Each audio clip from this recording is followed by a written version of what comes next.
Today's video is brought to you by Card Kingdom, and right now you can get this sweet Scoop Soldier sticker when you order over at cardkingdom.com. Just mention in your order notes that you want a Scoop Soldier sticker when you go to checkout.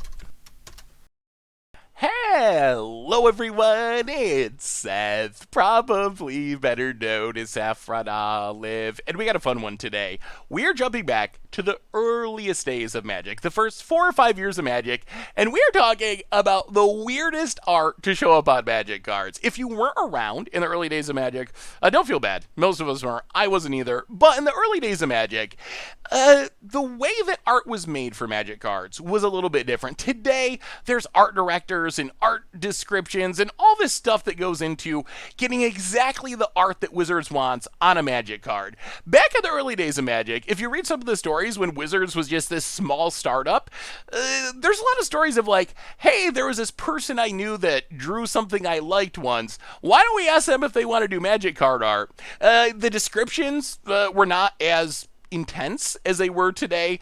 They didn't have a huge team working on world building. So the end result is some really ridiculous art slipped in to the early days of Magic. And before we get into our list, which is a top 10 list with 2 honorable mentions, as we talk about this, keep in mind, this is some of my favorite art in Magic. I don't want this to come across as me making fun of the art or the artist, because that's not what it is. There's been criticism of Magic art recently that it's become a little bit too cookie cutter, a little bit boring, a little bland. I love the weirdness of this old art. So even though there might be some jokes along the way talking about just this super weird art, it's coming from a place of love, and this is some of my favorite art in all of Magic. It's just so weird, absurd, and funny. So anyway, let's jump into it, starting with our 2 honorable mentions. And honorable mention number 1, we have Utabi Orangutan. And I don't think I'm going to tell you why this is on the list. You're going to have to figure it out for yourself. We are a family-friendly PG-13 YouTube channel here. I don't really want to get into the birds and the bees of it, let's say. But I will say, you don't see art like Utabi Orangutan slip into sets anymore. And I honestly, even with the kind of ramshackled standards of early Magic art, I'm still a little surprised that this one somehow slipped through whatever vetting process they had. Moving on to honorable mention number 2, we have Burrowing. And Burrowing, on one hand, the card's called Burrowing, and the character in the art is very clearly burrowing. So, literal interpretation of burrowing, I like it. On the other hand, what is that creature? What does that look on his face? It's some sort of like evil gopher? Woodchuck? I don't even know. However, it has the biggest claws in history and a unicorn horn, and the look on its face just absolutely cracks me up. I don't know if it's like coming to get me, if it's laughing at me like, haha, I just chewed up your lawn, but either way, that absurdly weird character on Burrowing at least deserves an honorable mention. Moving on to our top 10 list proper, number 10 on our list, we have Demonic Torment, and this card cracks me up every single time. So you start off on the outside of the cards. You see this kind of cool, swirly, surreal art. Then you get to this character in the middle, this naked guy that's kind of hunched over, and then you get to a peppermint for his head.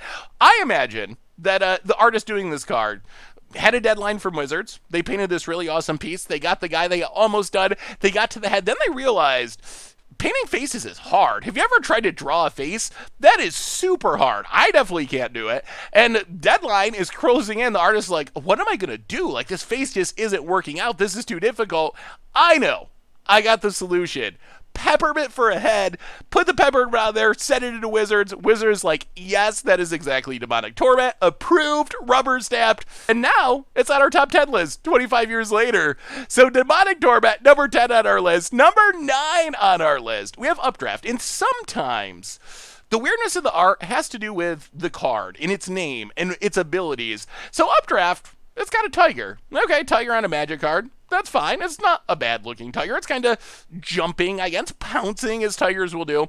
The thing is, Updraft, the name is Updraft. The ability of the card is giving a creature flying.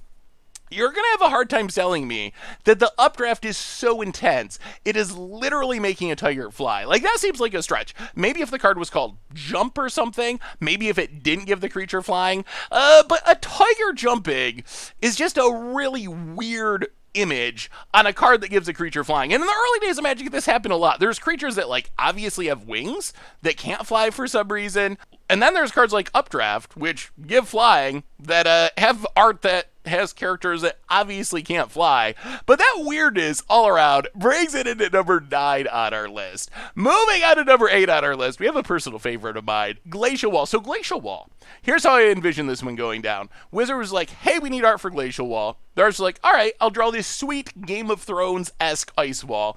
They draw the ice wall, send it to Wizards. Wizards are like, man, that is a stellar wall. I love that ice wall, but it's a little bland. I think we need a little something else to spice it up. Can you add a little something to it? So I was like, what do I do? They found like a sticker in their kid's sticker book or whatever. Some sticker their kid had of a wolf. Boom. Stuck the sticker on the Glacial Wall, sent it back to Wizards, and Wizards were like, nailed it. That sticker is exactly what we needed. So really, it's that wolf that cracks me up. The wolf, it feels added on after. It feels like a sticker. The first time I saw this card, I swear, I got a collection. I thought someone stuck a sticker on it. I tried to scratch it off. It didn't come off. I realized that was actually the card art, and that brings it in at number 8 on our list.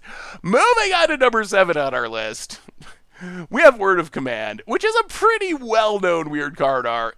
It's just all blackness with a pair of eyes squinting at you. That is it. I think this card holds the record for the least amount of actual art on the card. Like, it's just blackness with eyes. That is it. That is the entire card.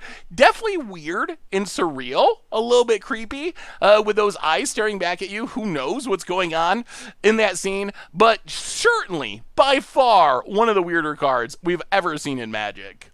Moving on to number 6 on our list. Oh, we have a classic. Basil Thrall A from Fallen Empire. So Basil Thrall, what is going on with this guy? The long nose, the backwards naked butt, a whole bunch of arms, weirdly long sinewy fingers, super just very awkward, strange character. Like, all by itself, this Basil Thrall would deserve a spot on our list. However, it gets even better. Back in the early days of Magic, for some reason, some cards, random commons like Basil Thrall, actually had 4 different versions of art. So the reason Basil Thrall is on our list, and fairly high on our list, is that this version is incredibly weird.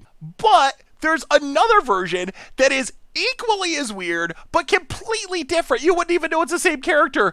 The second version, Basil Thrall C from Fallen Empires, it's got a chubby purple gorilla hanging from the ceiling, along with a bunch of other stuff. So somehow, this one character, Basil Thrall, it can be interpreted as a weird, skinny, naked guy with a backwards butt and multiple arms.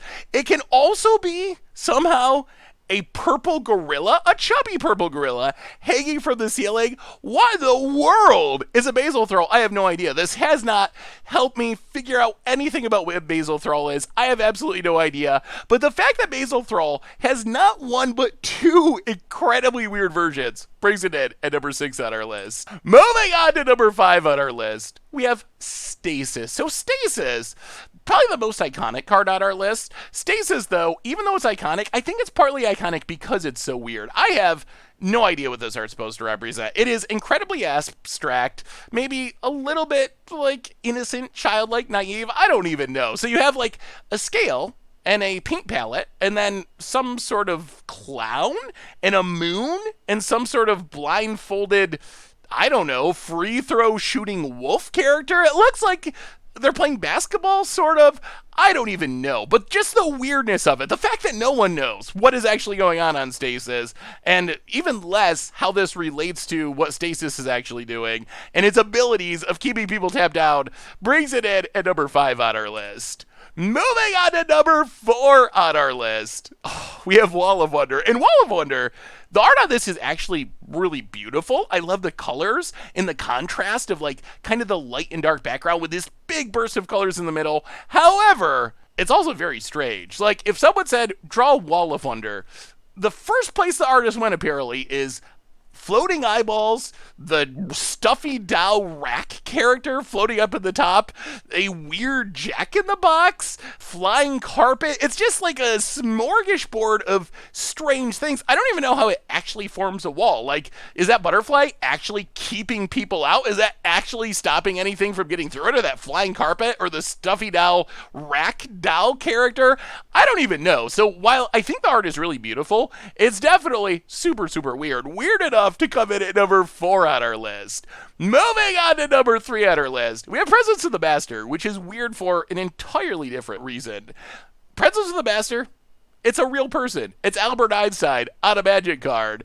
It's so strange. I believe this is the only Magic card that actually has a modern day real person on it. Like, this is just not something you see anymore. We don't have Magic cards that have real people on them. That's not something Wizards does. This is not only a real person, but a very famous person. The artwork's fine. Like, it looks good. It's just very puzzling that it happens to be Albert Einstein in an actual real character, which brings it in at number 3 on our list.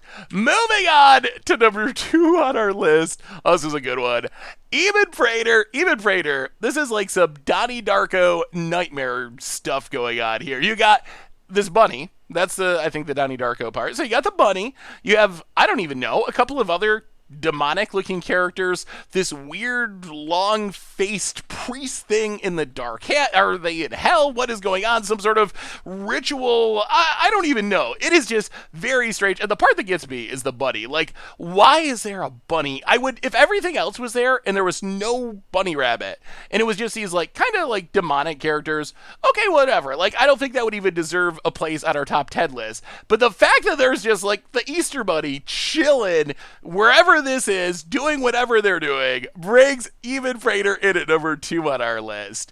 Moving on to number 1 on our list, one of my all-time favorite Magic card arts, Horrible Hordes. So Horrible Hordes, this is what cracks me up so much. If you were an artist and Wizards was like, hey, I need you to do the art for a card Horrible Hordes, where would you immediately go? Maybe like some raiding barbarians, you could do Vikings, any sort of like warrior fighting, vicious scene. There's a ton of directions you could go, but this one, it went in a really strange direction. This Horrible Horde is household items come to life. There's like, I don't know, toasters and toothbrushes and buckets and wheels and I don't even know all of it. Some sort of Pac-Man-y urn type character. All of them looking very ferocious. Like they are coming at you with weird household weapons. It's just absurd. Everything about it is absurd. It is wonderfully absurd, and I love everything about it. But what in the world is going on in this art? I don't think there is any other art in all of Magic anywhere near just as abstract and weird as absurd as Horrible Hordes, which is why it comes in at number 1 on our list. Anyway, that brings us to the end of our 10 weirdest arts from the early days of Magic. So, do you have a favorite weird art from Magic from the early days or any days, really? I was thinking maybe we'll do another one from like the modern era. If you want to, let me know if you want that in the comments. Let me know your favorite weird card art. Thanks so much for watching. I hope you enjoyed the video, and I will talk to you soon. Thanks for watching the video. If you enjoyed it, help us out by clicking that like button down below. And to keep up on all the latest and greatest, click that subscribe button. And don't forget to hit that bell icon to get alerts whenever we have new videos. And if you want to, check out some of our other sweet videos here and here.